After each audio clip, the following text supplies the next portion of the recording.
The 1916 United States presidential election would be unknowingly one of the most consequential elections in U.S. history, as it secured not just a second term for Woodrow resegregation Wilson, but would also see the U.S. enter World War I, witness Wilson's attempts to putting his own views onto the entire world, which set the stage for the interwar years, and would of course determine the results of the 1920 election and set the precedents for what conditions will be set for World War II happening years later. Now, Charles Evans Hughes lost the 1916 election because he lost the state of California by only 4,000 votes. Changes to occur in this alternate timeline would be if Hughes could have just campaigned there in support of the progressive Republican faction to get those votes. Anyway, now that Hughes has narrowly won the 1916 election and defeated the incumbent Wilson, what's his time in office going to be like, and how will he react to the events that Wilson did? To start, in the weeks prior to the election, Wilson began to worry that he would lose the race against Hughes, and he would remain a lame duck president until March 1917.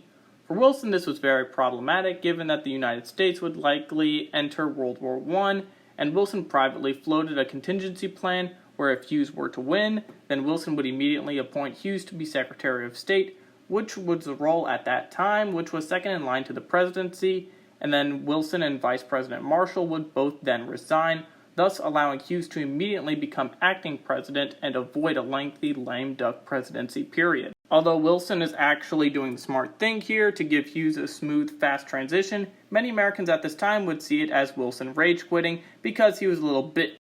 Now, to start off Hughes' presidency, he was a member of the preparedness movement, which advocated for the U.S. to be militarily prepared for war should the U.S. enter World War I. Basically, everyone involved felt that Wilson had done a poor job in preparing the U.S. for war, which is pretty accurate. Anyway, this meant that Hughes would immediately get the U.S. ready for war with the Central Powers despite not yet being involved, and as acting president, Hughes would begin mobilization in November of 1916. When the U.S. enters World War I, just like in our timeline, America has more troops mobilized and is somewhat more properly trained than compared to our timeline, but it will still take a while for American forces to get to Europe. However, with Wilson resigning the presidency to Hughes, the U.S. will have an additional 4 months before Hughes' actual inauguration to get prepared. On the domestic front during the Great War, I personally don't see too many changes between Hughes and Wilson regarding things like arms production, sedition acts, and the only real difference is that A. Mitchell Palmer isn't going to be Attorney General anymore, so the crackdown against anarchists would be somewhat different, but still happen anyway. Hughes will also raise a different American Expeditionary Force compared to Wilson. To start, once war was declared in our timeline, former President Theodore Roosevelt requested to raise his own volunteer force similar to the Rough Riders in March 1917, and Congress gave Roosevelt permission to have a maximum of 4 divisions, but Wilson declined and had the AEF created under General Pershing.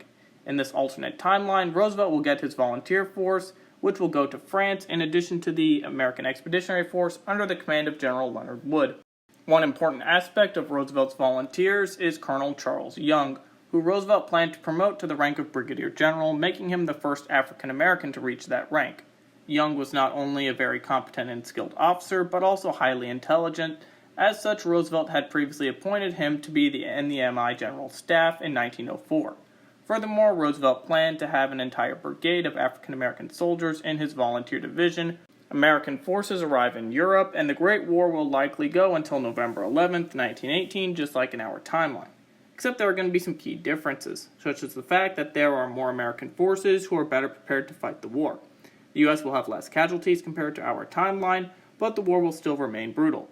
But with such a massive American overwhelming force constantly defeating the Germans more often, it's possible that the Germans will fully believe that they were defeated on the battlefields of the Western Front and weren't stabbed in the back, which would definitely alter the course of interwar Germany's ideologies.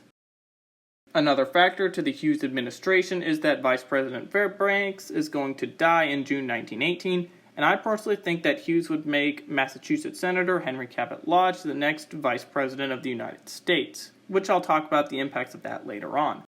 Tragically, similar to Wilson's administrations, with Hughes at the helm, there's still no hope for Russia. Detachments of American troops are going to be sent to fight in Russia during the Russian Civil War, but there's little difference compared to our timeline as to the results in this alternate timeline. The Bolsheviks will still win the Russian Civil War. However, real changes would come at the Treaty of Versailles. In an alternate Versailles, Hughes would not be as obsessed with Wilson's 14 points or Wilsonian idealism of self-determination.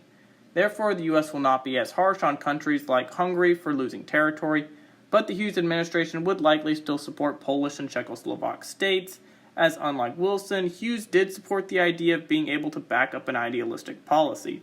With that, Hughes would also be more lenient on Germany compared to the other Entente powers. In our timeline, Henry Cabot Lodge became chairman of the Senate Committee on Foreign Relations and leader of the Senate Republicans. From that position, he led opposition to Wilson's Treaty of Versailles, proposing 14 reservations to the treaty. His strongest objection was the requirement of all nations to repel aggression, fearing that this would erode congressional powers and American sovereignty. In this alternate timeline, Vice President Lodge's reservations are going to be put towards the Treaty of Versailles and League of Nations. So an alternate league has a veto for major powers and doesn't require a state to send military forces where and whenever the league says so, and the U.S. also couldn't be questioned about the Monroe Doctrine. The United States also doesn't need league approval to mobilize and can trade whenever it wants to with Germany despite French hostilities towards the German Weimar state. The 1920 U.S. presidential election will probably also witness Hughes barely winning a second term despite the recession, but I feel like Hughes' foreign policy successes compared to Wilson's catastrophic failures in our timeline would be able to win more voters over. But it really depends on if the Democrat nominee can effectively convey the ideas of returning to a state of normalcy after the war and Spanish flu. Anyway, Hughes' domestic second term will likely see the economy rebound and the start of the Roaring '20s. The economy does pretty good, and things go relatively similar to our timeline on the domestic front regarding things like prohibition, the economy, immigration, arms reduction, Red Scare, etc. However, given how well Roosevelt's African-American forces performed in the war, the U.S. may desegregate the military during this time. Regarding interwar Germany, Hughes was one of the primary proponents of the DOS plan, which lowered Germany's war debts to a more reasonable price to the Entente powers, instead of the French demands for literally everything Germany owned and beyond what Germany could even give to France each year. Hughes would also especially be more able to challenge France about Germany than Harding did under his administration in the actual 1920 election. Regarding the Banana Wars, Hughes sought better relations with the countries of Latin America and favored removing American troops when he believed that doing so was practical. In our timeline as Secretary of State, he formulated plans for the withdrawal of American troops from the Dominican Republic and Nicaragua. However, he decided that Haiti was too unstable to remove American troops, and he would also settle a border dispute between Panama and Costa Rica by sending troops into Panama. So I can see him doing pretty similar acts throughout the rest of his administration. Now, if the League of Nations was somehow successful in any way reacting to the Soviet Union invading Poland in the Soviet-Polish War, that could have some severe impacts on the Soviet Union, especially since the USSR would be losing even harder, and against pretty much the entire world and Europe uniting against the Soviet Union, which would of course have severe impacts on how the rest of the interwar years and potential World War II might end up. The 1924 presidential election probably sees Republicans nominate Herbert Hoover and Calvin Coolidge against Democrats Al Smith and Charles Bryan. And with that, I'll end this scenario with an uncertain but grim fate for the League of Nations, Germany on a slightly better path, and a more hopeful interwar United States. Now, I know there's a lot of things that could be changed in this scenario based on what I've said. However, it's just impossible to determine. This is, of course, just one scenario. What do you think would have happened had Charles Evans Hughes won the 1916 presidential election? Write in the comments, and thank you for watching.